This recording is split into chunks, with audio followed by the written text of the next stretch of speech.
Assalaamu calaykum kusoo dhawaada YouTube-ka Maareeye Channel. Filimku waxa uu ku bilaabanayaa qoys ka kooban 3 gabdhood iyo aabahooda oo single ah. Gabadha ugu weyn magaceedu waa Belle. Waxay bilaabaysaa inay ka sheekayso xaaladda qoyskeeda iyo sida ay bulshada ula dhaqmi jireen kadib markii ay dhimatay hooyadooda. Belle waxa ay nolosheedii uga sheekaynaysaa bulshadii ay la noolaayeen, halka uusan qofna u ogoleen inay ku raaxaystaan noloshooda. Iyada waxa ay sheegtay in had iyo jeer dhaqankooda ay la yaabi jireen dadka. Sidoo kale sidan waxay sheegtay in had iyo jeer ay qarsan jirtay dareenkeeda bedelkii ay soo muujin lahayd dareenkeeda. Waxay rajaynaysaa inay noqoto mid ka mid ah moodalada caalamka, balse bulshada qoyskeeda ayaanan sidoo kale u ogolaaneyn inay noqoto midda. Belle qoyskeeda waxaa lagu magacaabaa Fishbowl, balse ku darso qof walba oo doonaya in noloshiisa uu horumar ka gaaro, doonayana inuu ka dhex baxo bulshada. Waxaa laga dhex saaraya oo laga soocayaa bulshada, sida malaay barkad ku jira oo laga bixiyay oo kale. Markii intaa laga soo gudbo, Belle waxa ay ka hadlaysaa aabaheeda Rick. Waxay ka waramaysaa in uu ahaa nin wanaagsan. Waxay sheegaysaa in kaniisadda uu aadi jiray mar waliba oo ay dhibaato la kulmaan. Waxa uu noqday mid mar waliba kaniisadda aada kadib markii ay dhimatay hooyadooda. Sidoo kale waxa ay ka warantay in aabaheeda uu ooyi jiray habeenkii oo idil, maadaama xaaskiisa ay dunida ka faaruqday, dib dambana aysan ugu soo laaban doonin dunida. Sidaa ayuuna ugu xirmay kaniisaddii. Intaa kadib waxaynu aragnaa gabadhiisa ugu yar ee lagu magacaabo Jessa. Horaan waxaa soo cayriyay macalinka iskuulkeeda. Isaga waxa uu iyada iskuulka ka cayriyay ilaa iyo 4 bilood, sababtoo ah Jessa marnaba ma hadasho kadib markii ay dhimatay hooyadeeda. Isaga inta karaankiisa ah waxa uu isku dayay inuu ka qaybgeliyo kulanka wada hadalka ee fasalka, balse waa uu ku guul dareystay. Isla waqtiga waxaynu aragnaa in qoyskani uu saameeyay bulshadooda, waxayna doonayaan in qofna uusan soo faragashan noloshooda. Gabadhii xigtay ee Rachel, markii saaxiibteeda ugu wanaagsan ay ku casuuntay inay ka soo qayb gasho xafladeeda, waa ay ka diidaysaa inay ka soo qayb gasho xafladeeda, iyadoo ku oranaysa hooyadeyda ima ogolaanayso arrinka. Maalinta xigta, Bella waxa ay galaysaa imtixaanka historyga iyadoo aanan garanayn wax jawaabo ah. Waxay isku dayaysaa inay qishto imtixaanka. Iyada waa ay jireynaysaa markii ay marada ka qaado qishkii ay ku soo qortay lugteeda. Nasiib daro waxaa arkaysa macalimadii waardiyaha ka ahayd qolkii ay imtixaanka ku galaysay. Way u yeeraysaa waxayna ku ceebeynaysaa dhammaan fasalada. Waxayna natiijada warqadii imtixaanka ugu qoraysaa F. Ugu dambeynna waa ay diraysaa. Marka xigta, Rick isagoo wada gaarigiisa waxa uu arkayaa ay yaalo laamiga oo halkaa ku dhintay. Isaga waxa uu fiirinayaa warqadii uu ku hayay gacanta, waxaana ku qoran warbixin ku saabsan milkiilaha eygan. Sidoo kalena waxaa ku qoran in abaalmarin la guddoonsiin doono qofkii soo celiya eygan. Daqiiqada kadib, Rick waxa uu eygii geeyay gurigii milkiilaha. Milkiilihii waa uu la yaabay markii Rick uu weydiiyey abaalmarin, balse kama uusan diidin ee waxa uu siiyey xoogaa lacag ah. Waxa uuna ka soo xiranayaa albaabka. Rick waxa uu aadayaa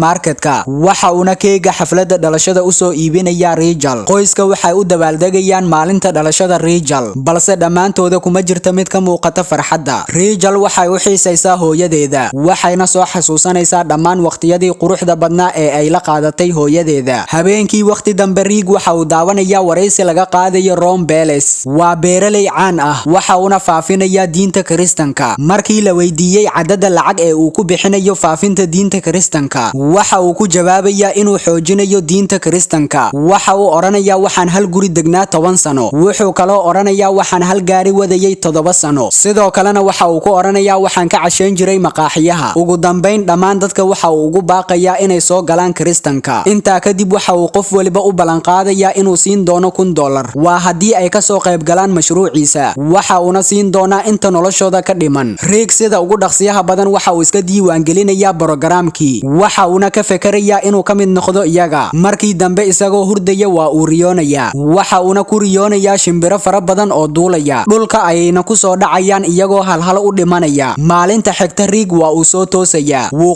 quweysanayaa. Waxa uuna gabdhihiisa u dirayaa iskuulka. Daqiiqada kadib markii uu furo albaabka dambe ee guriga, dib ayuu guriga ugu laabanayaa kadib markii uu arko shimbir dhintay oo albaabka hor yaala. Iskuulka Jessel waxaa rabshaynaysa gabar kibir badan oo lagu magacaabo Stephanie. Iyada waxa ay isku dayaysaa inay ka caraysiiso Jessel, balse Jessel waxa ay wajiga ugu dhufanaysaa buuggeeda. Markii Stephanie ay isku daydo inay dib u soo weerarto Jessel, Bella ayaa imanaysa wayna ka celinaysaa. Habeenkii waqti dambe, Rick mar kale waxa uu ku riyoonayaa isagoo gabadhiisa Bella ugu dhex ducaynayo kaniisadda. Maalintii xigtay markii gabdhihiisa uu u kaxeeyo kaniisadda, dad badan ayaa soo fiirinaya iyagoo la yaaban. Isla waqtiga, Bella waxa uu yeeraya aabaheeda, halka ayuuna ugu ducaynaya. tukanayaa. Kadib markii uu dhammaado ducadii kaniisadda, aabihii Rick waxaa loo sheegayaa inuu sii joogo kaniisadda ilaa loo sheegay in wixii xaaskiisa ku dhacay uu ka dambeeyay isaga. Habeenkii waqti dambe Rick waxa uu daawanayaa xayeysiimaha Ron uu ku xayeysiinayo brogaraamkiisan cusub, wuxuuna oranayaa hadda ibadbaadi oo qaado $1,000 kana mid noqo dadka ku xiran brogaraamkan. Maalinta xigta markii gabdhihii ay weydiiyaan aabahooda xoogaa lacag ah, isaga kaliya waxa uu siinayaa $3, waxa uuna dhammaan lacagihii kale ku qarash gareeyay brogaraamkii. Kadib gabdhihii markii ay iskuulka aadeen, Rick waxaa loo keenayaa delivery packet oo ka socda brogaraamkii ahaa ibadbaadi oo qaado $1,000, waxa uuna ku arkayaa buugaag ku saabsan fiidiyowyadii. Halka gabdhihii laga soo daayay fasaladooda, waxa ay raacayaan 2 wiil oo la kala yiraahdo Henry iyo David si ay u aadaan shopping u dhow magaalada. Dhanka kale Rick waxa uu joogaa guriga, waxa uuna daawanayaa fiidiyow message ah. Fiidiyowga Ron waxa uu uga hadlayaa dadka doonaya inay ku noolaadaan farxad iyo reereyn waa inay raacaan 5 talaabo oo ku saabsan brogaraamkiisa. Sidoo kale waxa uu sheegayaa in dadka ka soo qaybgalayaasha ah inaysan 7 beri dhageysan wax music ah, inaysan marsan wax make-up ah xilliga xafladda, sidoo kalena aynan aqrin wax buug ah oo aan ka ahayn Bible-ka. Kadib markii uu daawaday brogaraamkii, Rick waxa uu aruurinayaa dhammaan waxyaabihii yaalay guriga, waxa uu qaadayaa cosmeticskii ay iska lahaayeen gabdhihiisa, waxa uuna ku tuurayaa qashinka. Markii dambe Rick waxa uu gabdhihiisa u sharxayaa brogaraamkii sida ugu dhaqsiyaha badan iyagoo daawanaya fiidiyowgii. Waxaa la sheegayaa in qasab ay tahay in qoyska ay ka koobnaadaan 5 qofood si ay ugu biiraan brogaraamka. Haddii ay ka yaraadaan 5 qofood lama aqbalayo. Si lama filaan ah Bella waa ay ka caroonaysaa, waxa ayna diidaysaa inay ka mid noqoto brogaraamka. Markii uu sidaa maqlo, Rick waxa uu Bella siinayaa boorsadeeda, waxa uuna ka cayrinayaa guriga. Iyada waa ay ka ogolaanaysaa, balse sida ugu dhaqsiyaha badan waxay ugu soo laabanaysaa guriga iyadoo raaligelinaysa aabaheeda, waxayna qaadanaysaa amarada aabaheeda. Maalinta xigta brogaraamkii 7 beri ayaa bilaabanaya. Dhammaan qoyskiina waxay istaagayaan banaanka kore ee gurigooda si ay u arkaan marxaladda ay kaga jiraan brogaraamkan. Isla waqtiga haweeney ka tirsan brogaraamkii oo lagu magacaabo Sela ayaa imanaysa gurigii. Iyada waxay u sheegaysaa inay u soo dirtay macaamiil doonaysa inay ka iibsadaan alaabaha gurigiisa. Markii Jessa ay maqashay arrinka, waxay macaamiishii u qoraysaa warqad been ah. Daqiiqado kadib Rick waxa uu arkayaa warqadii, waxa uuna ciqaabayaa Jessa isagoo ku amraya in 1,000 jeer ay qorto waan ka xumahay. 2 maalin ayaa laga soo gudbay, gabdhihiina waxaa qabanaya gaajo, waxay cunto ka raadinayaan guriga oo idil, balse ma helayaan wax cunto ah. Ugu dambeyn waxay cunto ka helayaan qaanadaha ardaydii ay isku galaaska ahaayeen iyaga. Marka xigta Rick waxa uu gabdhihiisa ku amrayaa in kuwa kale ay ka dhaadhiciyaan oo ay ku soo biiriyaan barnaamijkii ahaa ibadbaadi oo qaado $1,000. Gabdhihiina waxay aadayaan guryaha dariska ah si ay uga dhaadhiciyaan inay ku soo biiraan barnaamijkii ahaa ibadbaadi oo qaado $1,000, balse kuma guuleysanayaan. Habeenkii waqti dambe gabdhihii walaalaha ahaa waxay go'aansanayaan in xafladda habeenkii ay kala qayb galaan